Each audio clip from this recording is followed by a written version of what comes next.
करीम bike चला रहा है और नदीम उसके पीछे बैठा है।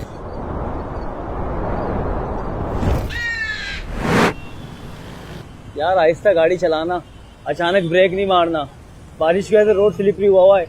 बड़ा जितनी तेरी उम्र है ना उतना मेरा तजुर्बा है। मुझे मत सिखा। अच्छा यार गलती हो गई।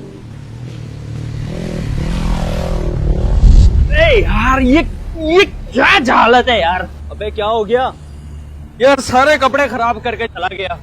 समझ नहीं आता कि लोग 80 से 85 हजार रुपए की बाइक ले लेते हैं मगर 20 रुपए की ना तेल नहीं लगाते। 20-30 रुपए की कहाँ यार, महंगाई हो गई है। 40-50 रुपए से कम की नहीं होगी। यार तू मकसद समझ गया ना, इनमें ना तालीम की कमी है। अरे मैं जानता हूँ, बहुत महंगे स्कूल में पढ़ता है, ओ लेवल स्कूल में। इसमें तालीम की नहीं, तरबियत की कमी है, वो भी दुरुस्त इस्लामी तरबियत की। गाड़ी रोको।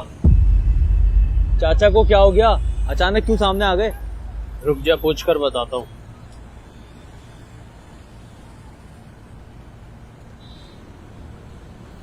ये 50 रुपए लो,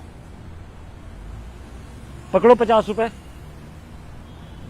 आगे सीधे हाथ पे जाके बहुत सारे मैकेनिक की दुकान है, किसी भी मैकेनिक के पास जाओ, उन्हें बोलो तुम्हारी बाइक की तेल लगा दें, ताकि आइंदा किसी के इस तरह से कपड़े खराब ना हो।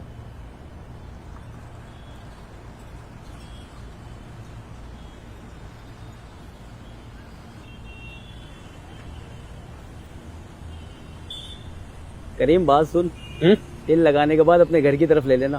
घर? क्यों? तुम्हारे अब्बा से बोलना है कि तुम्हारी तरबियत भी तवज्जो दे। बारिशों का सिलसिला जारी है।